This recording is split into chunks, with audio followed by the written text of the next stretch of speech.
Catherine. The New Translation, page 573. And if you don't have the New Translation, it's page 415 in the Quran.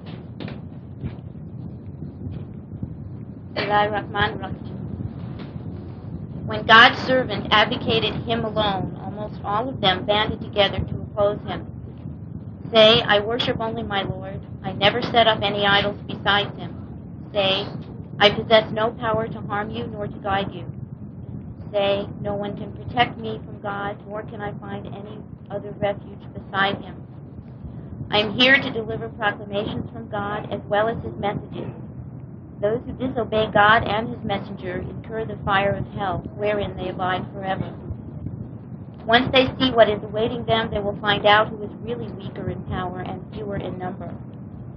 Say, I do not know if what is promised to you will happen soon, or if my Lord will delay it for a while. He is the knower of the future. He does not reveal the future to anyone. Only to a messenger that he chooses does he reveal from the past and from the future specific news. This is to ascertain that they have delivered their Lord's messages. He is fully aware of what they have. He has counted the numbers of all things. Verse 19. When God's servant advocated him alone, almost all of them banded together to oppose him. All of God's servants have said the same thing and say the same thing. Worship God alone. They never ask that people worship them, follow them, do as they do, act as they do, speak as they do. They only say, worship God alone, no other idols beside him.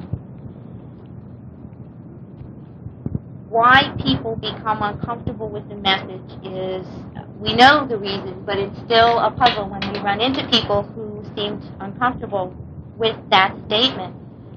We all have family and old friends and colleagues who are surprised by us when we state that message and state that that's what we believe.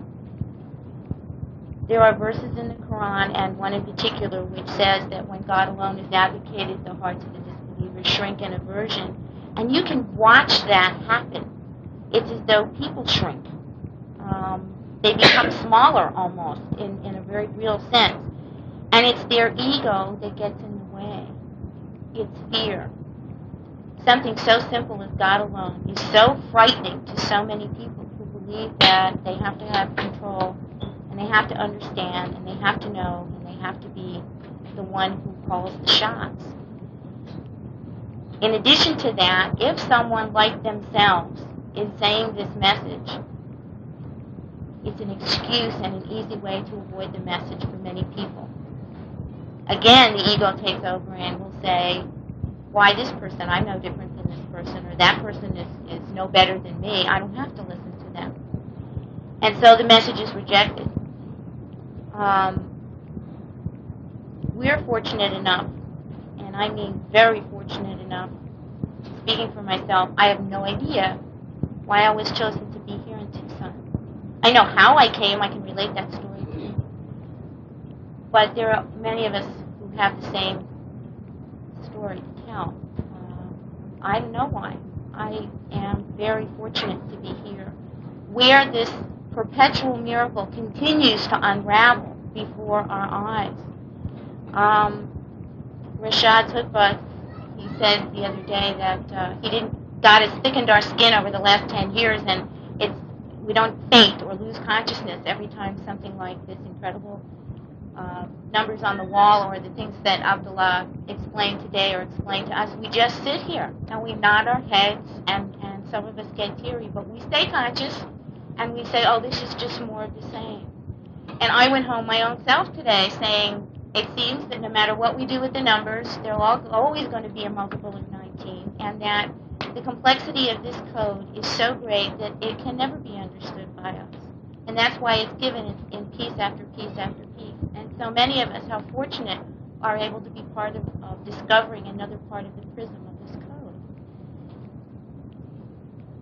The message is worship God alone. It's so loud at this point that it's almost hard to pay attention to those people who don't want to listen to the most elementary statement of worshiping God alone. The servants of God carry the message, I worship only my Lord, I never set up any idols beside him. They also always say, I am a human being like you, do not worship me. And they point out their humanness. I possess no power to harm you nor to guide you. No one can protect me from God, nor can I find any other refuge besides them. I am a human like you. I make no superhuman claims. I have no magic.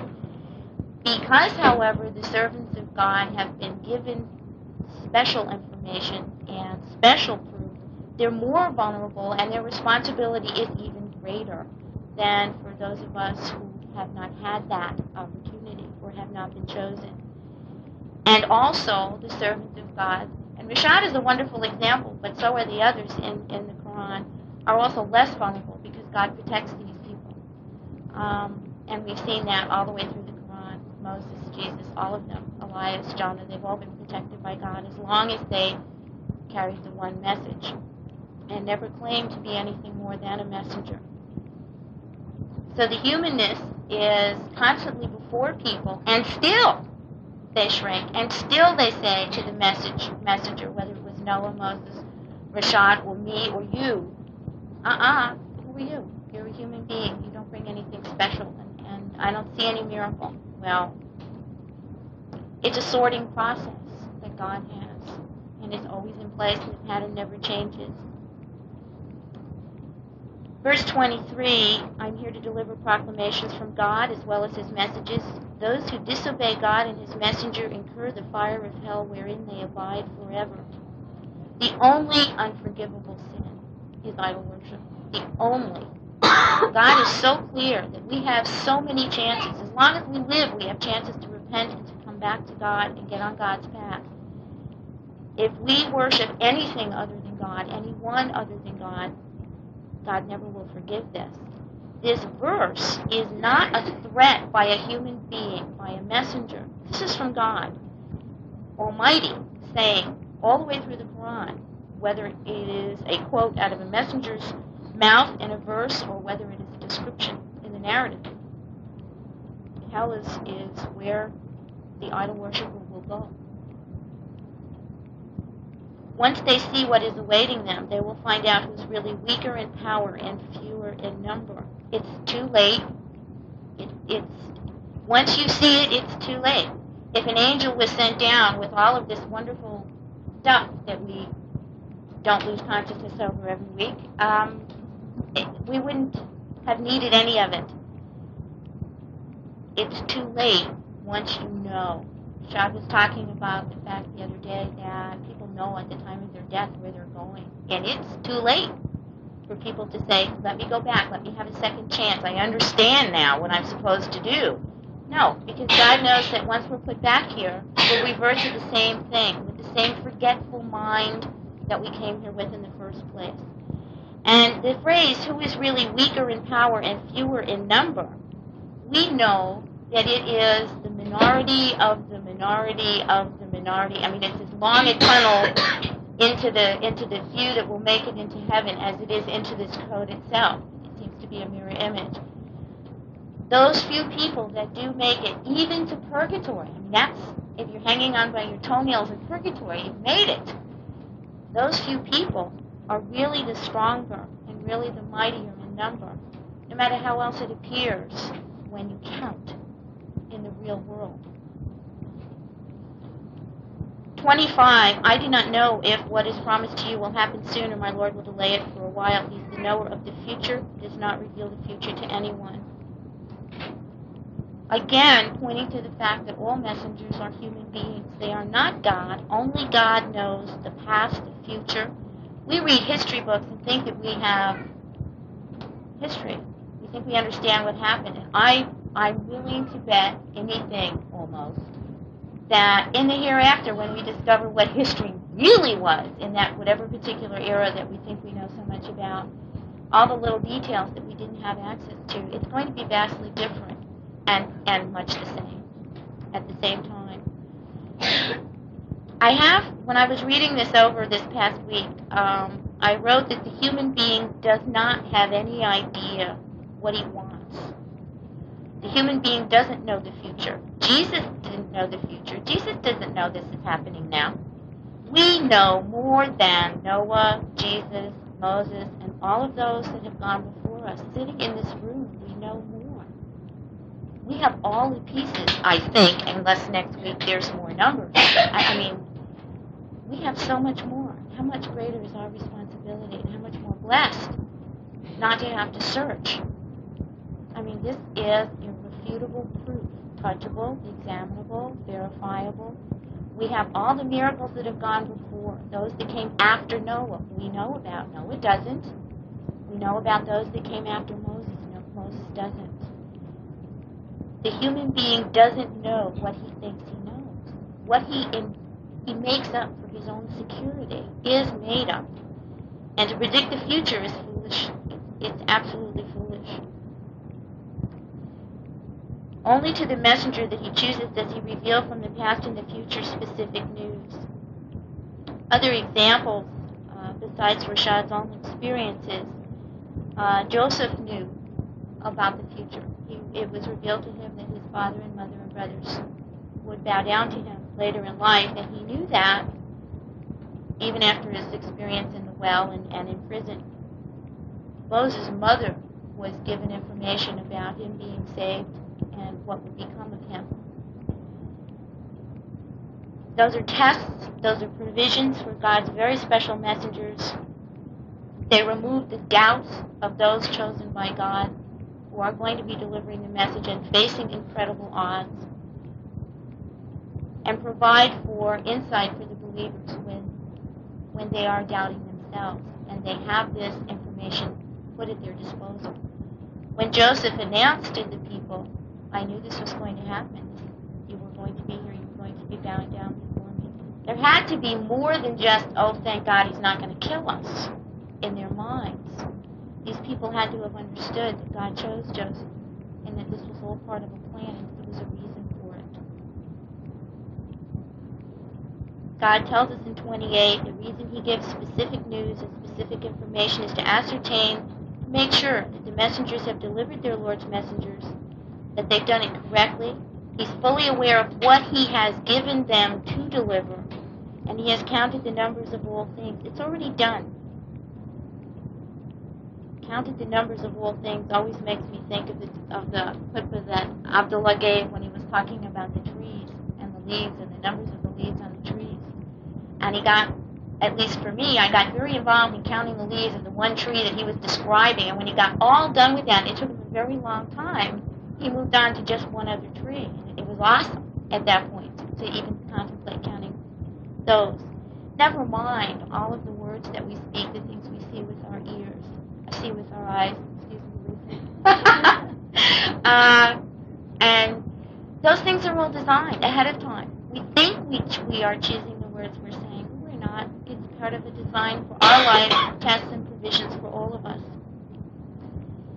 The messenger has the greatest responsibility of all of us due to the large quantity of proof provided to him or her. And that can be awesome and frightening, unless, of course, the messenger knows that he's fully supported by Allah alone, in which case this is the thrill of a lifetime. I can't imagine what that must be like. I wanted to share with you before I stopped in this section, talking about messengers and God's servants. I overheard someone say, and trying to make a joke recently, that their favorite saying was that God so loved the world, he sent his only son. He didn't send a committee. And I remember, as I walked by, I remember just kind of shuddering, thinking, oh, yes, he did send a committee, a large committee of messengers and servants, with many more to come, more that aren't even in this divine book.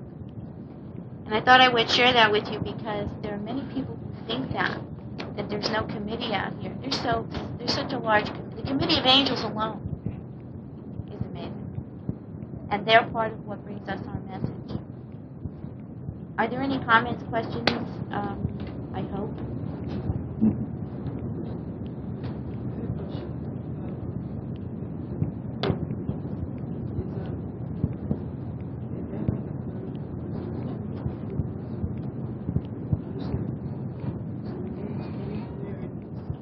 it's different.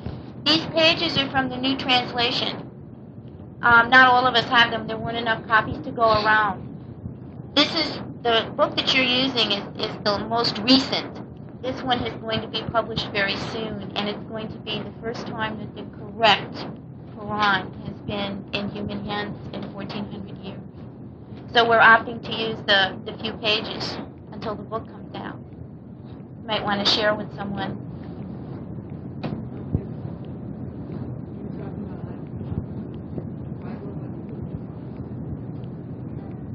No, absolutely not. It says the same thing. It says worship God alone.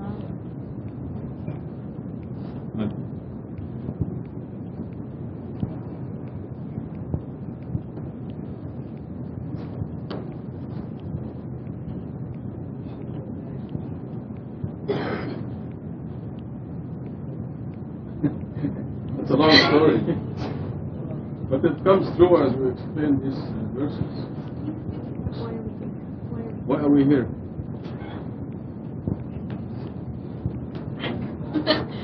Why are we here? Who wants to know why we are here?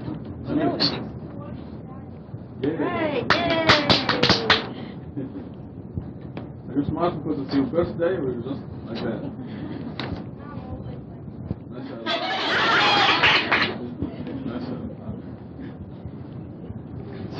We are here mainly because we committed a crime when we were in the heavenly society. We sided with Satan.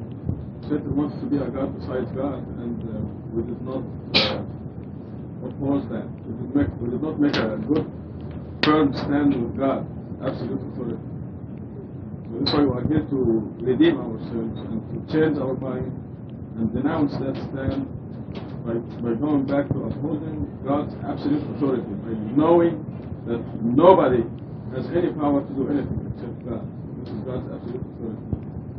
People who think that Muhammad or Jesus or Mary or the saints can do anything are in the same trap. They're committing the same crime, and they will go on all the way to hell.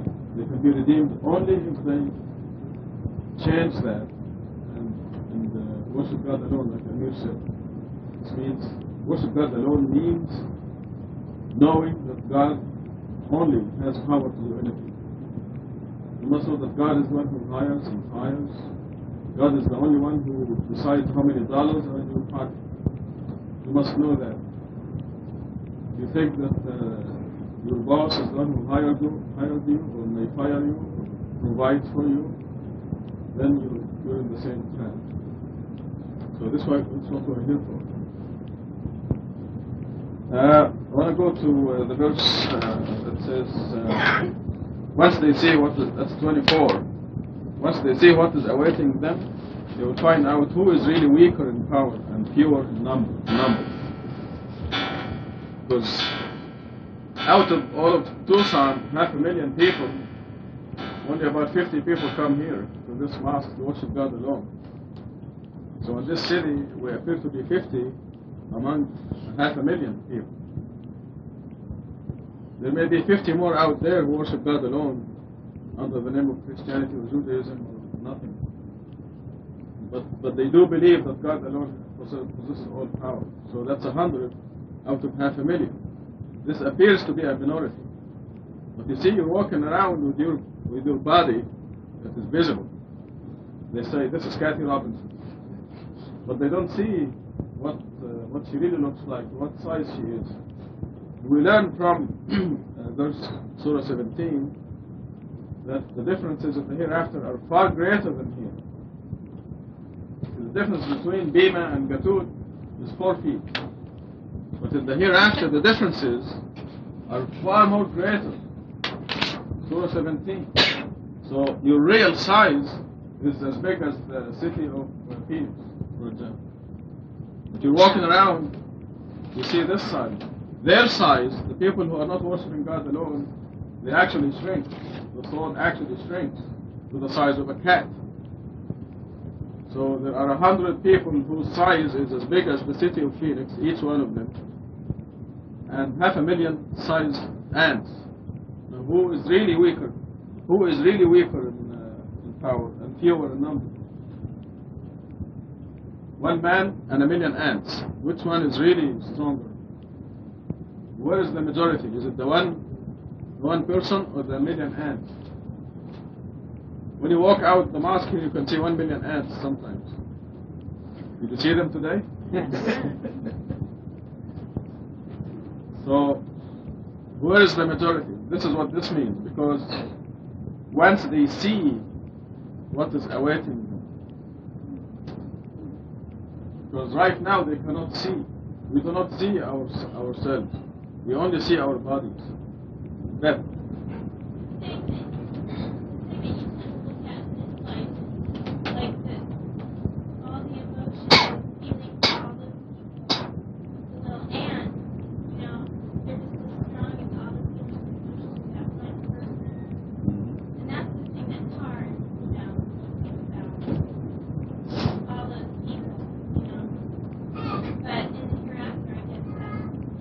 Thereafter, everything becomes obvious. You're walking around, you're a hidden queen. You're walking around, people don't know what your size is, who you really are. Which is a lot of fun, because you don't need Secret Service or guards or anything. You can walk in the market and buy your apples and meat, eggs. Yes, we have Secret Service, yes. That's the best Secret Service. You do have Secret Service. Could the phrase fear of the number also apply to the fact that in the day of judgment, all of these people who think that they have power and numbers are going to realize that the entire creation submits to God. Every atom, all of the angels, everything is in submission to God. And they're going to realize how outnumbered they are. And they see the atoms, and they see. They won't be able to even perceive the magnitude of the entire creation submitting to God. Also in terms of, because they think in terms of believers and unbelievers, and how many unbelievers there are and how many believers there are. They count numbers. But even in those terms, when you have a huge entity and a small entity, the huge entity is the majority. The one person and 1 million ants, to me, the one person is a majority. Majority is the one. It's also in relation to 74 and 38 because the Lord says, I will put them in hell, and over it I will punish them, and over it 19 and 19. For unbelievers, it's a very small number. That is not. They may ridicule this number. Except 19 is not the angels of hell, as they think. But 19 is not the angels of hell, as they think. the angels of hell, there are angels of hell. Also, the number I don't know, it seems like there's only one angel in charge of hell. His name is Malik.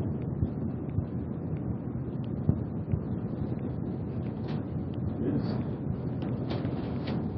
His name is mentioned in the Quran, Malik. maybe head of them. How would you get that? No, don't speculate. There are some angels. There are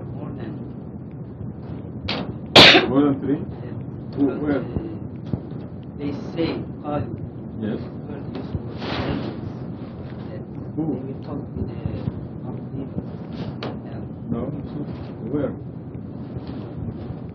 There's only one angel, as far as the guarding hell is concerned, only one angel, and his name is Malik. Now, Talu is where? ألم يأتكم نذير؟ قال لهم خزنته ألم يأتكم نذير؟ Surah 67.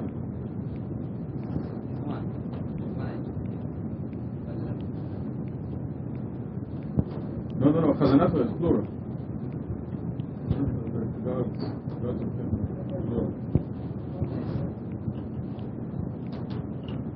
This is still mysterious. God hasn't revealed yet exactly the details of what is the system. Because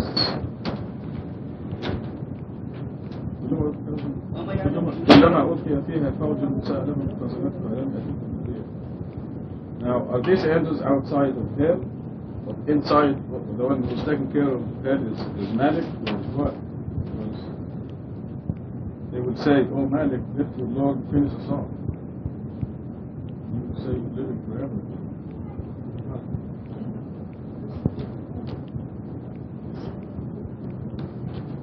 Yes.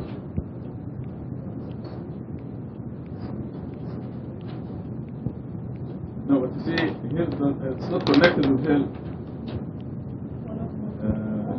At the end of the verse, it says, nobody knows. You're right. Nobody knows what the number is. But that's not. This is a general statement. Also, at the beginning, it says, وَمَا جَعَلْنَا أَصْحَابَ النَّارِ إِلَّا مَلَائِكَةً إِيمَانًا. What is أصحاب النار? Malaika, angels. Who are أصحاب النار? What does أصحاب النار mean? Companions of hell, the gods of hell, the owners of hell, friends of hell. We don't know what the expression is. It's still mysterious, because there is a timing for everything. And obviously God doesn't want us at this time to know exactly what the arrangement is in hell. He appointed 19 angels for hell, and those who use their number is a miracle to us. That's possible, but that's not what the Quran says. Huh? For the first time, when you read first time, you can understand this. You cannot, no, but you see, you have to. We know now. See those numbers in the Quran. We know that every letter in the Quran is accurately placed. Now, it does not say that the guards of hell are 19. It gives a general statement. Their number, mentioned before, their number. That's the number that is alayha. The number that is on it. Yes, On what? On Safar. Right. Safar is a punishment. Right. Yes. Is it hell? You don't know. Is it could be here? But Ashab al-Nar, The next verse. it explains it will be hell now. No, it doesn't. There's no connection at all. It gives us a certain statement. He said, we made, the Arabic expression, Ashab al-Nar, the companions of hell, angels. So it's a general statement. It does not say the 19 angels. It does not say that. عليهم 19 to say on it 19. Don't say 19 what? That will be understood that their number. We translate it to English. We appointed on the angels hell and their number, angel number, Yeah. will be a test for a believer and will increase. But then at the end it says nobody knows what this number is. Nobody knows the soldiers of God. Yeah. It doesn't say number of the soldiers. Soldiers of God, their force, their quality, their. Well, maybe God wants you to believe that there are 19 gods of hell at this time, which is perfectly alright. That's what. Obviously, it's not relevant to proof. I would like you to comment on James, angels of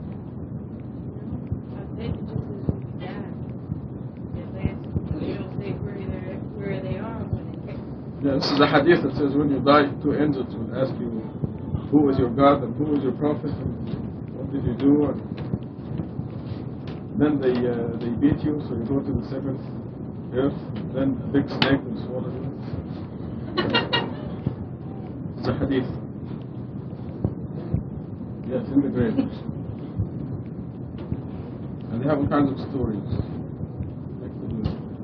Are there any questions? Other questions? There is, huh? Abdullah?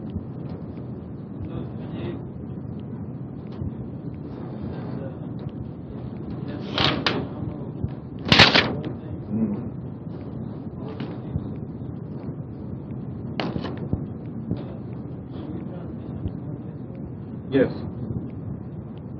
New translation is counted the numbers of everything is based on mathematics. Also, ayah 27,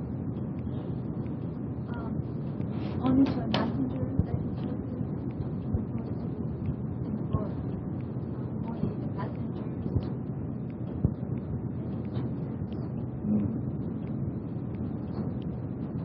Both are correct. Simply. It was more general in the last translation, but in the new translation it is more specific. Because this Surah 72, that gives us a lot more proof that this Surah specifically for the message for our age. So this Last translation is accurate, mostly accurate. You are sure, yes, it can be understood as plural, but here, not minuscule, not plural form.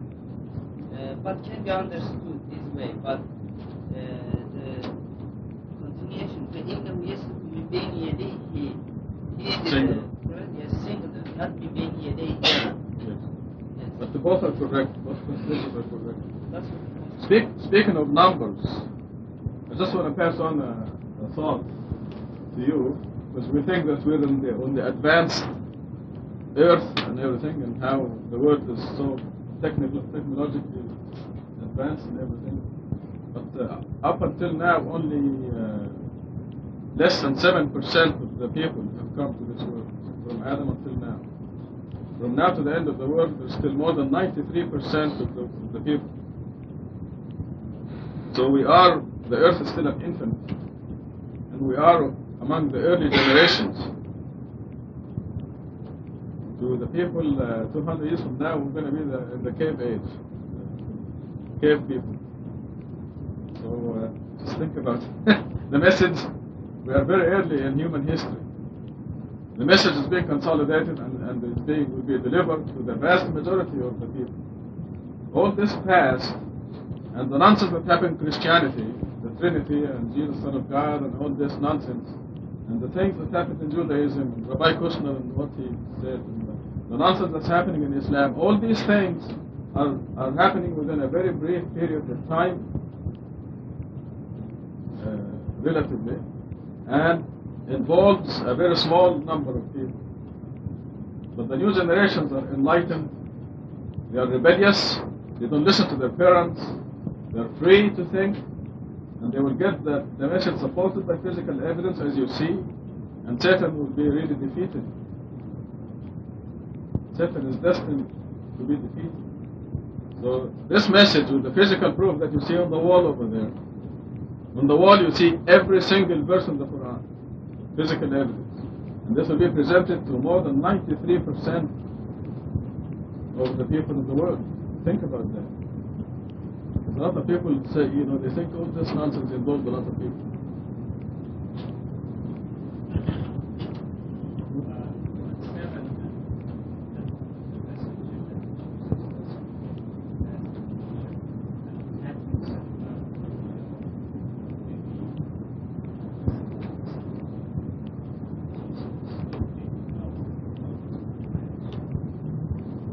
I'm sorry, I missed that.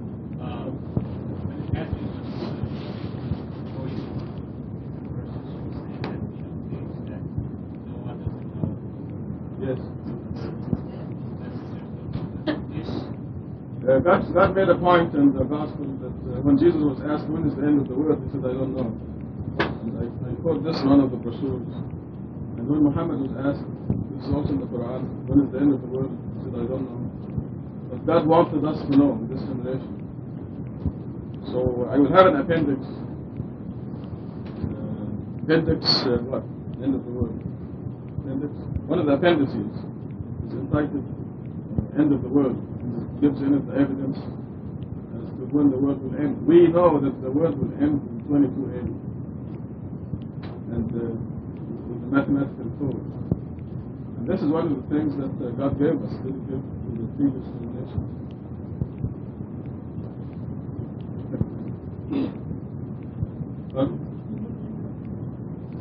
Yes.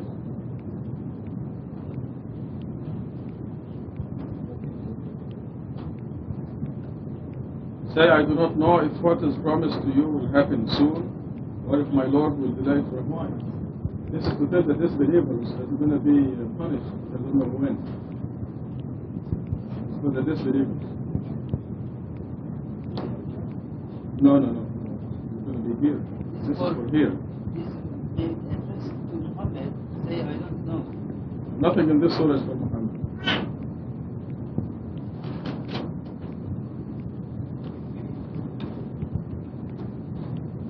You should know that. But الأدعية قريب ما تعلمون لم يجعل له ربي أمدا. Yes.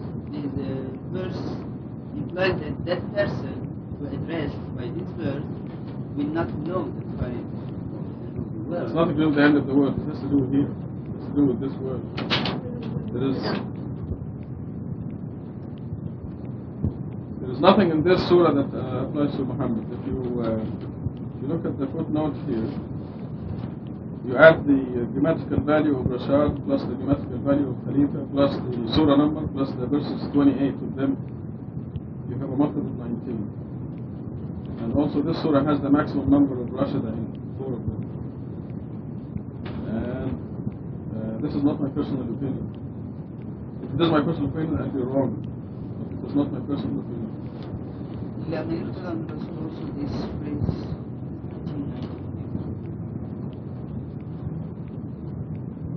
So why do you say this is Muhammad? You're the one who discovered that. إذا ما نفترض من الرسول. Yes, I know. See, only to a messenger that he chooses in Arabic it's إلا ما نفترض من الرسول. If you calculate the grammatical value of this phrase, it's 1919. And Adik Yusel is the one who discovered that. And there's a whole bunch of mathematical proof that is. I'm afraid to be embarrassed because I'm afraid to be embarrassed. I've been through an experience with it. So I can't afford to be embarrassed or ashamed or shy or modest. It's not modesty if you're a civil engineer to say I'm a civil engineer. It is not arrogance when you're stating the truth. But this whole surah, nothing in it has anything to do with the Prophet Muhammad. There are many other places, but not this surah. The mathematical evidence is overwhelming. You'll see it in the appendices and the footnotes of the New Translation. And when I tell you this, I'm either a very, very bad person or I'm really the messenger of God. Because nobody will fabricate lies against God, attribute them to God in this flagrant manner unless he's really, really a disbeliever who doesn't think he will face God one day in the day of judgment. So, take your pick. There are only two extremes here. Either a very bad person who claims to be receiving information from God or a true message of God. And we can judge by our circumstances. So God gave us the mind to distinguish. Are there any questions on this that are not so embarrassing? Go ahead. What you said, if somebody doesn't know the Prophet,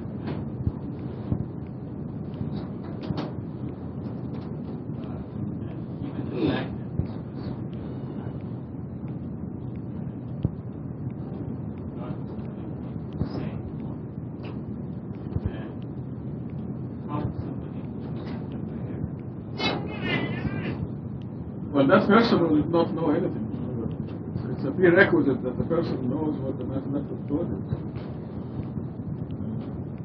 The person who doesn't know the code will not understand anything. It will be like a person who was born 100 years ago. So the mathematical code is a requirement to understand a lot of things. why God was telling Muhammad? No, it doesn't tell Muhammad. So lots of codes are not for Muhammad. Lots of codes are for you. قل هو الله أحد is not for Muhammad, it's for you. قل أعوذ برب الناس is not for Muhammad, it's for you. In fact, the vast majority of qul is not for Muhammad. A lot of quls in the Quran are for the Quran itself. Don't claim. قل إن كنتم تحبون الله فاتبعوني يحببكم الله. Say, if you love God, follow me. God will love you. This is the Quran speaking. You follow the Quran, then God will love you. Say, you love God, you follow the words of God, not the words of men. So, I don't know where you get the impression that Paul is always from Muhammad. Because it is not. And very clearly so. The majority of Pauls meaning say. Paul means say. The majority of Pauls in the Quran are not from the Prophet. There are also many things in the Quran that are in the future, not to the Prophet Muhammad. And some of them are clearly stated in the future tense. So the Quran is valid for all times. Okay, shall we move on to Surah 73? Please. Yeah. Surah 73, cloaked. In the name of God, most gracious, most merciful. O you cloaked one, meditate during the night, except rarely, half of it or a little less or a little more, and read the Quran from cover to cover. We will give you a heavy message. The meditation at night is more effective and more righteous. You have a lot of time during the day for other matters. You shall commemorate the name of your Lord to come ever closer and closer to him. Lord of the East and the West, there is no other God beside him. You should choose him as your advocate, and remain steadfast in the face of their utterances, and disregard them in a nice manner. And let me deal with the rejectors who have been generously blessed. Just give them a little time. We have severe punishments and hell, food that can hardly be swallowed, and painful retribution. The day will come when the earth and the mountains will quake, and the mountains will turn into a weightless pile. We have sent to you a messenger just as we sent to Pharaoh a messenger. Pharaoh disobeyed the messenger, and consequently we punished him severely. If you disbelieve, how can you evade a day so terrible that it makes the infants gray-haired? The heaven will shatter therefrom. His promise is true. This is a reminder. Whoever wills, let him choose the path to his Lord. Your Lord knows that you meditate during 2/3 of the night, or half of it, or 1/3 of it, and so do some of those who believed with you. God has designed the night and the day, and he knows that you cannot always do this. He has pardoned you. Instead, you shall read what you can of the Quran. He knows that some of you may be ill, others may be traveling in pursuit of God's provisions, and others may be striving in the cause of God. You shall read what you can of it, and observe the content prayers, give the obligatory charity, and lend God a loan of righteousness. Whatever good you send ahead on behalf of your souls, you will find it at God far better and generously rewarded. And implore God for forgiveness. God is forgiver, most merciful. The name of the surah, cloaked. A cloak or a cover can be a protection for us against weather, inclement weather, for instance, or it can be a barrier or a veil, something that blinds us or deafens us.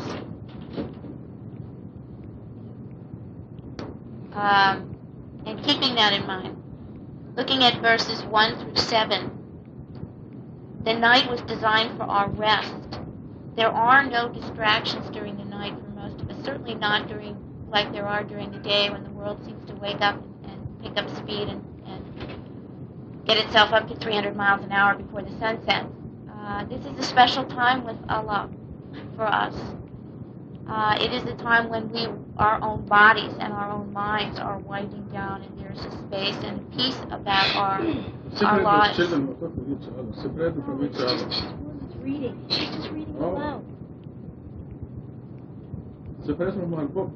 Yeah. Take the book away. Excuse me. And God is telling us that here that any time that we spend reading the Quran and meditating is for our own good here. God doesn't need for us to do this. God is in no need at all. And he's giving us an opportunity, guiding us to take advantage of an opportunity during our busy days in our lives to spend time with him. In verse 8, the reason for the guide, the hint, the provision of day for work and night for rest, for example, is God consciousness is a 24 hours a day is our goal. Commemorating the name of our God 24 hours a day, every minute, so that every cell in our body, every thought in our mind is preceded by Allah. Alhamdulillah, subhanallah, every chance we get, out loud, no matter where we are. What I have found to be amazing about that is when that became a habit of mine, and I'm not quite sure when that was. Sometimes someone will ask me what I'm saying, but I can't tell you how rare that is. Very few people ask me what it is I'm saying. Very few people are interested. I write Bismillah on my checks, all of them, on a lot of the things that I can remember God 24 hours a day, no matter what we do, no matter when we do it. Verse 9, you should choose him as advocate. There is no other God beside him. No one and no thing does anything. And if we don't know that, then we do not know God. If we do not know that God is doing everything, and therefore logically and rationally, the only one to call upon for any help, for any provision, for any understanding, for any guidance, for any relief is God alone, we've gone astray somewhere. And we may never get back if we don't strive to understand that God does everything. Not to be confused with, the khutbah about putting your finger in the fire. And I heard that khutbah, and I went back to 2 years ago, in 1987. I happened to be away, and I asked Rashad to please tape the khutbah that time, and he happened to give it. It is a marvelous khutbah, but it is there that I first heard Rashad talk about putting your finger in the fire and how the fire was created for us to be in our service. We could use it to cook, I think the phrase was a delicious raw steak to a fine meal, or we could put our finger in it and burn ourselves. God created both, all, the fire, the food, and our nerve system. But it was our free will that would determine how we used it and what path, if we can use that as a metaphor, we would then choose to be on. We have to know that God is doing everything. We have to know that if we need anything, asking anyone for anything, whatever comes to us from anyone, bad, good, or indifferent, comes from God, and it's for our own good.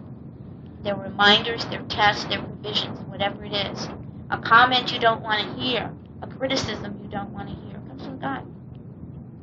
God is correcting you, asking you to think, maybe not to correct yourself based on the criticism you heard, but to rethink what it is you're doing, to remind you that God is doing everything. Verse 10, remain steadfast in the face of their utterances and disregard them in a nice manner. God is saying if we know that God is doing everything, we're not to falter in that belief ever, no matter what we hear. But we're also not to judge others. We have no way of knowing who's going to make it and who's not.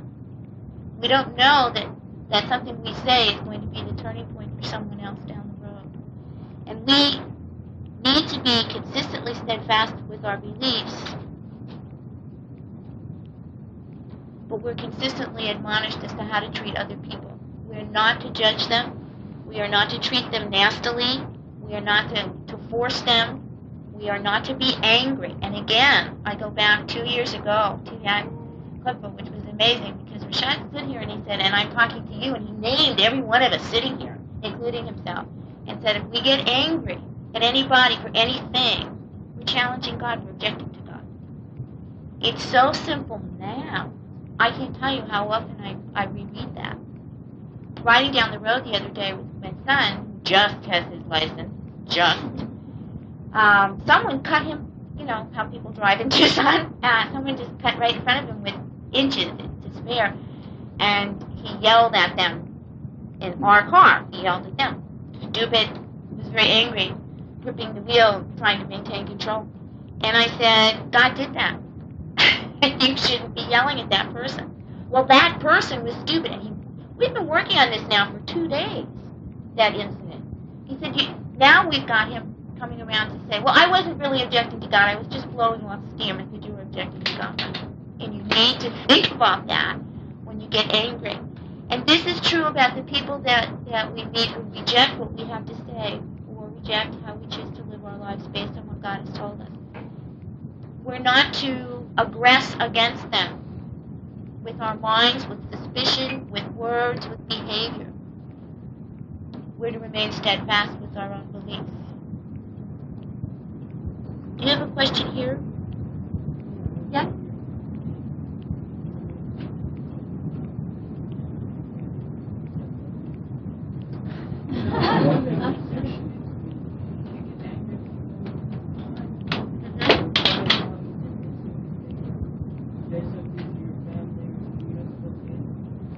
Why did they hit you on?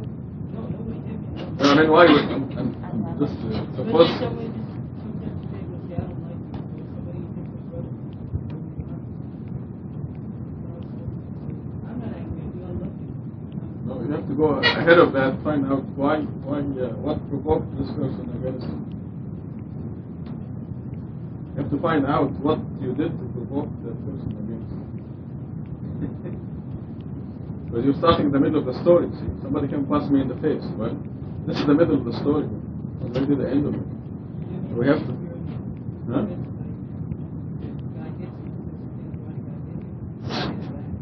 But you see, the fist fight is up from something. What is it?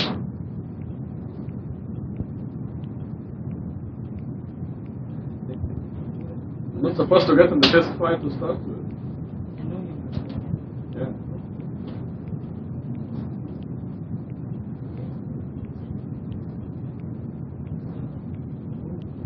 Yeah. Okay, if somebody punches me in the face, I will not get angry at that person. I will get angry at myself for provoking him. I will ask, how did this happen? Find out. What should I do to make him so angry? You know, sin in Islam is if you annoy anybody, if you hurt anybody, you've committed a sin. So obviously you made that person so, you hurt him somehow, that he came and punched you in the face. You committed a sin and you paid for it. So you should be objecting. You should not be objecting to what happened. You understand? Yes, it's good for both parties, but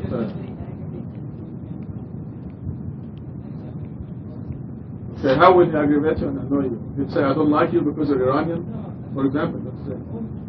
Okay, let's say somebody says, I don't like you because you're a Khomeini man.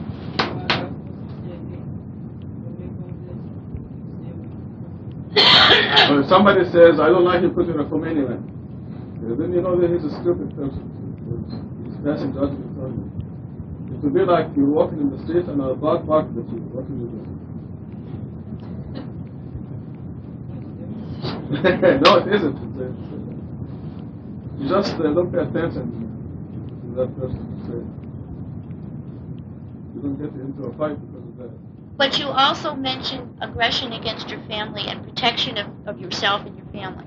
That's a different issue. You have the right, and God tells us we do, to protect ourselves and our family. We do not have the right to aggress first. We have the right to protect ourselves. Yeah, Surah 42 says you stand up for your rights.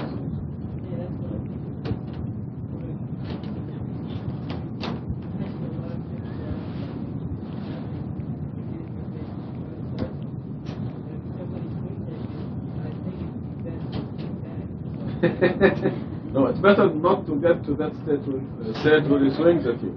I would ignore them. It takes more strength. It takes more strength to not to be provoked. I'm thinking slowly because Sammy got in a situation like this, and if I were in Sammy's place, I'm flunking at this. I would have punched the guy in the face, but he was stronger than. He did the right thing. I forget what was it.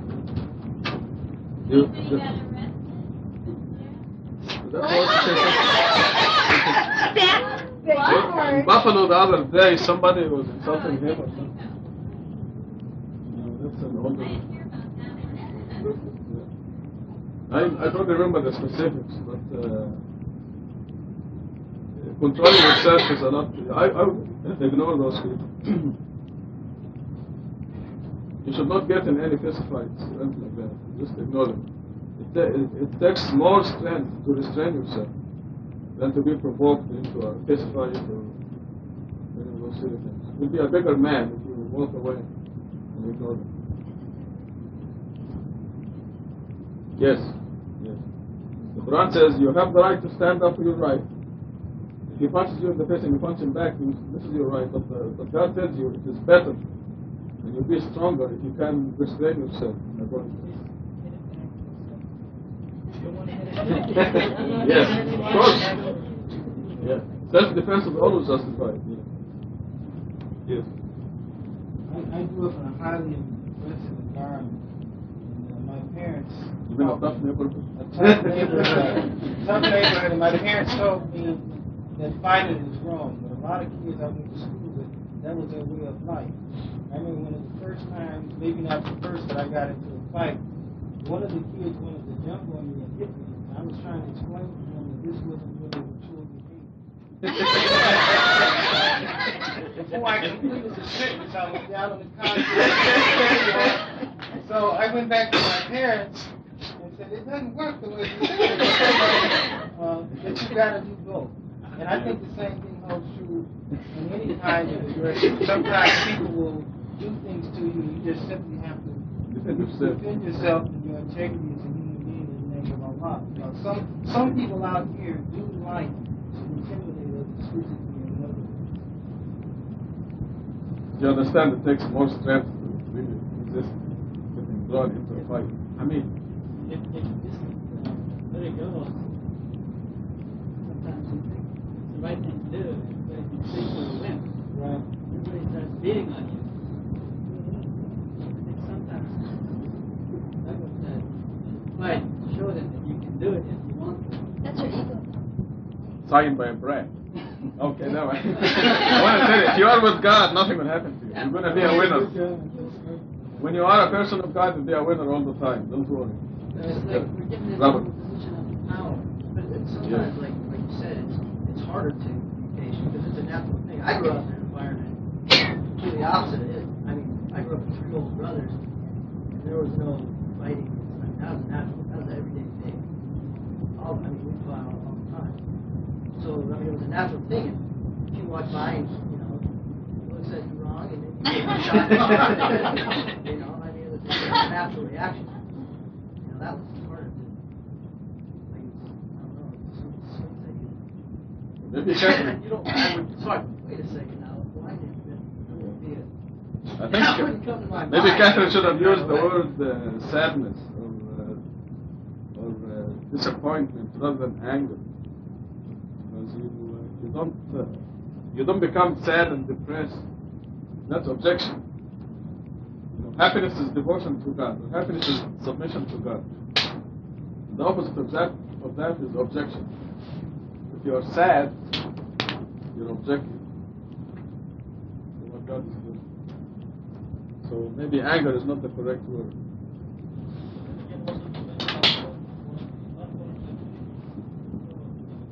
Yes, exactly. Yes. Kadhimin al-ghayb, suppressors of anger. One of the characteristics of a believer is suppressor of anger. It's thus you understand life. When you read the Quran and you read God's message, you understand what life is all about, and you know that it is not worth it to get in a fist fight or be angry because of what somebody said, especially that if it is something stupid.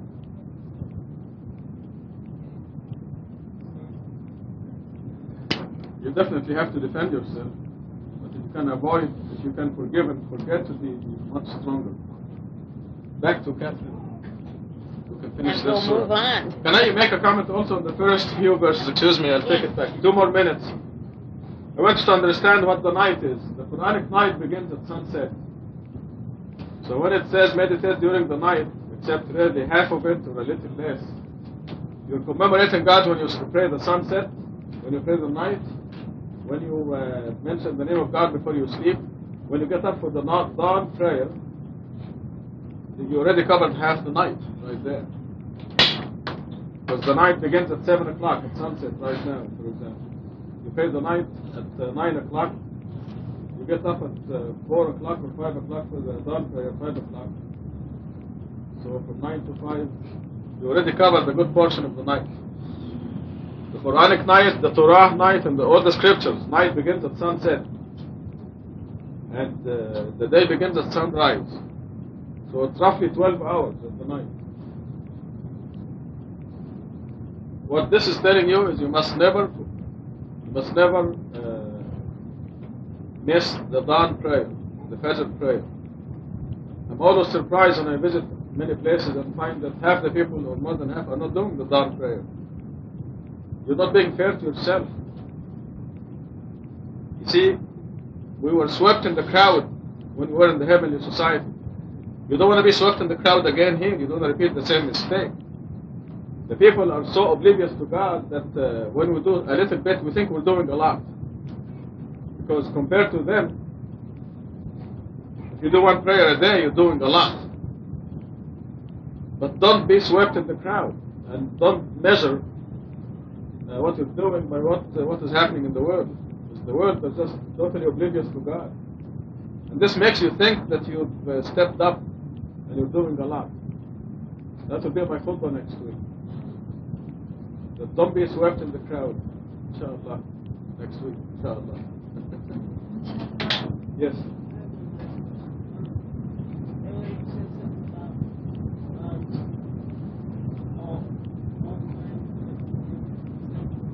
Idol worship.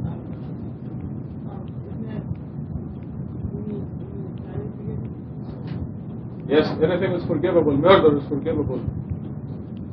Stealing, lying, cheating, all these things are forgivable. But idol worship is not. If the person dies as an idol worshiper. Yes, you can clean your record any minute by repenting. Repentance cleans your slate completely, as if you're a newborn baby. Yes.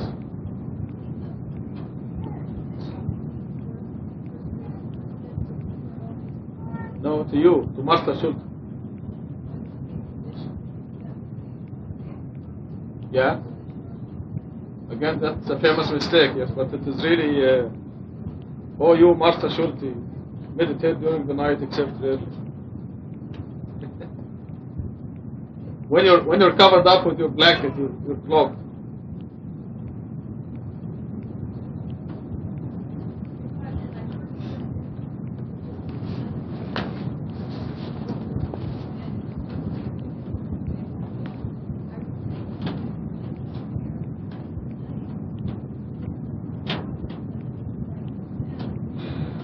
Yes. Yeah, but he just explained that's what he means. That he's going to have his done Muhammad's prayer, extra prayer. And Fajr prayer. You've come a long way towards that. But I would recommend reading the Quran every night and every Fajr.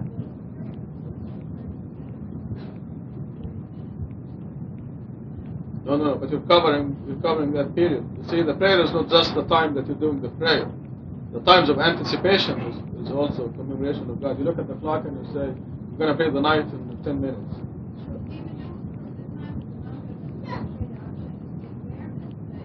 Right. Absolutely,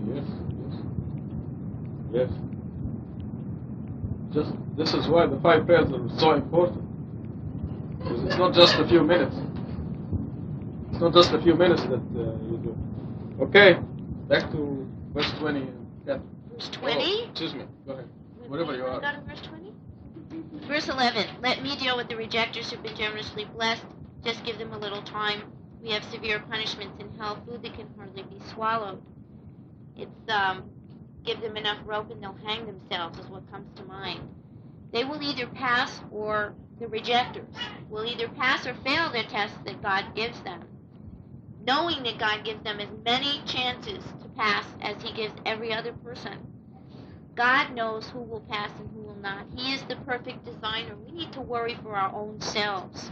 And this is related to the verse 10 and how to treat other people. Let God take care of those who reject the message. On 14, the day will come when the earth and the mountains will quake and the mountains will turn into a weightless pile. There are other mentions on descriptions of the day of the day of judgment when the earth will change its appearance. The earth and mountains are perceived by our senses to be the most solid of all things. And so this is a really good metaphor if one thinks about just the one sentence that God is telling us what's going to happen. The inside of the earth is molten lava. There's nothing solid at all about it. Recently I've had an illness too, which has made the solid earth, the solid world that we touch, smell, feel each day of our lives, it's distorted that and erased the illusion of this world. And it's been quite an interesting experience because you feel free floating. And that's the only way I can think of to describe it. It can be frightening at the same time. I imagine it's something like what the astronauts feel in space, only that's planned and there is some way to connect to something.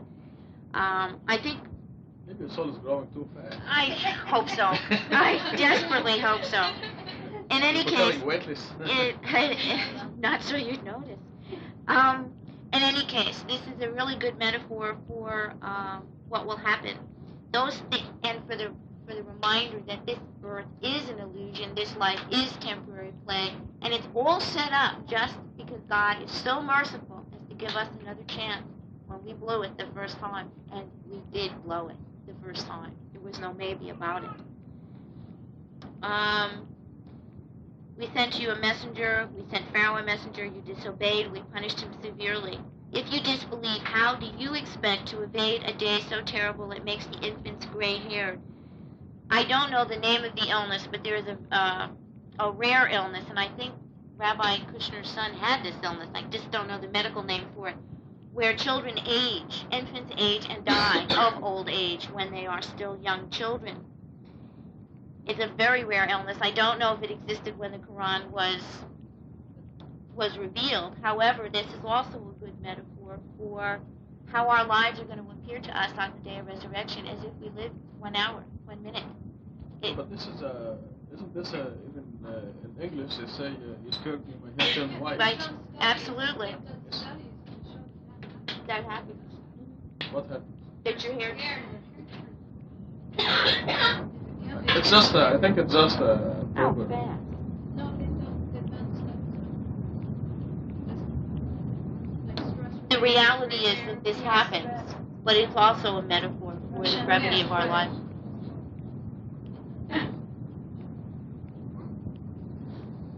The heaven will shatter therefrom, his promise is true. The guarantee, it's always there, it's built in. This is a reminder, whoever wills, let him choose the path to his Lord. The human being has complete freedom. This is the human affliction, and it's the human blessing and the hope of redemption. If we choose Allah alone, God will be with us always. If we don't, and the tendency of the human being is not to. The tendency is to worship ourselves. That's the last bastion. When we think we've dealt with money, children, wealth, status, power, fame, we get back to ourselves. So it's a constant balancing act. If you choose Allah alone, as narrow as the path may seem, you won't fall from it. And again, I remember someone saying to me, fool me once, shame on you. Fool me twice, shame on me. This is my second time around. And it will be shame on me if I don't get it right this time. Verse 20. Your Lord knows that you meditate 2/3 of the night or half of it. He knows that you cannot always do this. And he has pardoned you. God made us. He knows what our limitations are. He knows we have to sleep sometime. And that we can't stay up all of the night long reading Quran and meditating all nights for all of our lives. And so mercifully provides for us and says, you shall read what you can. And allows for illness and allows for traveling and allows for the vicissitudes of this life. Constantly reminding us that we need to be cognizant of God 24 hours a day. There's a verse here, part of the verse, you shall read what you can of it and observe the contact prayer. The way the contact prayer is spoken of in Quran is, it's spoken of as though everyone who reads knows of it, because everyone does. By the time the Quran was was revealed, Salat was a common practice, albeit wrong, a common practice. And this is why we don't find a description of Salat by detail in Quran. Give the obligatory charity and lend God a loan of righteousness. Whatever goods you send ahead on behalf of your soul, you will find it in God far better and generously rewarded. This is the PRA that Rashad talked about. And it's a wonderful reality-based, simple way to understand what it is we do. Post-retirement accounts. We get 10 for 1 here, folks. Guaranteed. 10 for 1. We don't have to do much for that. A loan of righteousness. God alone. And our souls do grow, and they do expand, and we even have no idea how big they are. When Rashad gives us numbers like $10 parking tickets because you don't say Bismillah the first thing in the morning, that's real.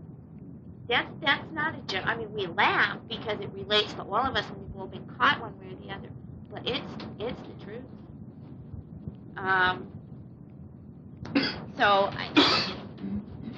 Again, 24-hour God consciousness being the goal, and righteousness and living according to the Quran's instructions. God willing, we won't have too many parking tickets. And implore God for forgiveness. God is forgiver and most merciful. Every day, 5 times a day, we say that God hears those who call upon Him. There's no condition in that statement. There is no condition. If you call upon Him when you're wearing a blue dress and it's 5 minutes after noon, there's no condition. God hears those who call upon Him alone. That's unconditional. This is the most merciful God who is always there for us. All we have to do is turn around. I need to stop. Is there any... God bless you. Good. Excellent job. MashaAllah. Marshall, what do you...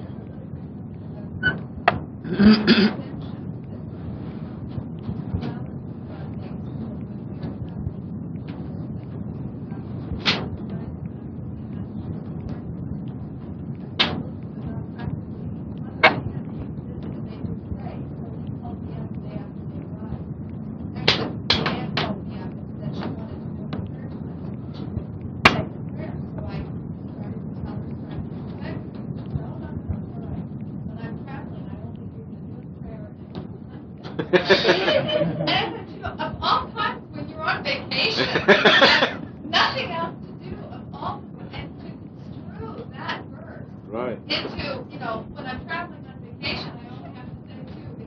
My soul doesn't eat. Yeah. They use the words on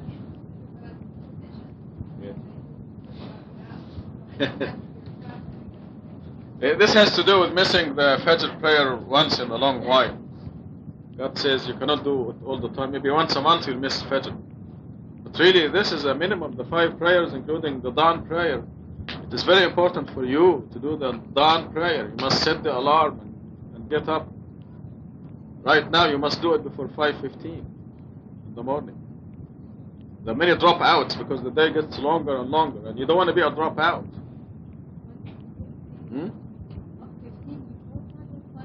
5:15, before 5:15.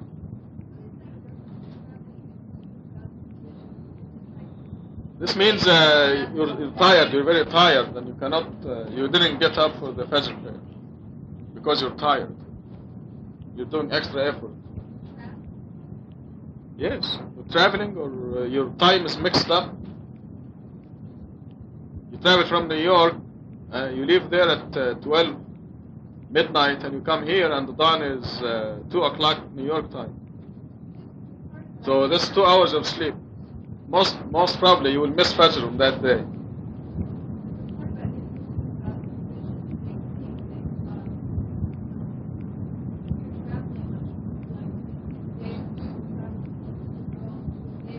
No, it's saying business. You're doing your business. You may be tired because of business, because of something you have done. You're digging ditches all day, and until 3 o'clock in the morning. Chances are you're going to sleep through the Fajr that night. Traveling in pursuit of God's provisions meaning business. You're doing business. Okay, I think we have to stop. Our teacher next week will be Dr. Sabahi, so we can see what the Farsi translation is saying. Starting at, you can sit by your dad, Amir, and give him a few pieces of information. Okay. Dr. Sabahi will take Surah 74, 75, 76. So keep your new translation, don't forget it. We have to read a lot of Al-Fatiha for birthdays today. Lydia, Annie, Douglas. Who's the fourth one? Lydia. Huh? Amir. See, I forgot Amir. How can I forget Amir? Well, Amir is the most important person in this room. We have to. Why? You tell us why. How can I forget Amir? Okay. Amir and Hani and Douglas and Lydia, we're going to recite Al-Fatiha to give him a great year coming up and a greater year every year after that. It is a characteristic of the believers that things only get better. Things get better for the believers. Every day is better than the previous one. Also, when I recite Al-Fatiha, Mahvash may be going to Iran soon, and we wish her success. And God will give her a good trip, inshallah. God never turns us down when we read Al-Fatiha. And Catherine mentioned the illness that makes her high. That's true. So we want to plead with God, say, إِيَّاكَ نَعْبُدُ وَإِيَّاكَ نَسْتَعِينُ, worship you alone, and ask Him to make her healthy. And each one of you, your dearest wish, we want you to ask God for it also. God loves it when you pray to Him. And before we read Al-Fatiha, I want to remind you that I just finished the appendix entitled Virginity. And it begins by saying the sons and daughters of the believers are taught persistently and for their own happiness that they must keep themselves for their spouses, the people who will be married to them. So I'm urging all the parents to take a copy of that. It's only one page. Take it and show it to your children. Because it may be an embarrassing subject to you, but it is a very important subject. And it is never too early, never too late. So ask for that page and take it and read it with your children. And now for all Al-Fatiha that we requested, we're going to turn to God and recite Al-Fatiha. Bismillah ar-Rahman ar-Rahim. Alhamdulillah Rabbil Alameen. Ar-Rahman ar-Rahim. Malik Yawm al-Din. إياك نعبد وإياك نستعين اهدنا الصراط المستقيم صراط الذين أنعمت عليهم غير المغضوب عليهم ولا الضالين. Before we close, I want to remind you of just a couple of verses in Surah 54 that says God is the one who makes you happy, controls your happiness or miserable. God doesn't make you miserable. We make ourselves miserable. But God controls our happiness and our misery. In Arabic, وَأَنَّهُ وَأَضْحَكَ وَأَبْكَى. He makes you laugh or cry. وَأَنَّهُ وَأَغْنَى وَأَقْنَى. He's the one who controls your wealth. He's the one who makes you rich or poor. So you remember that. God is the one who controls your happiness and joy. And God is the one who controls your wealth. Which means if you follow God's law, you're guaranteed perfect life, perfect happiness. Congratulations. God bless you.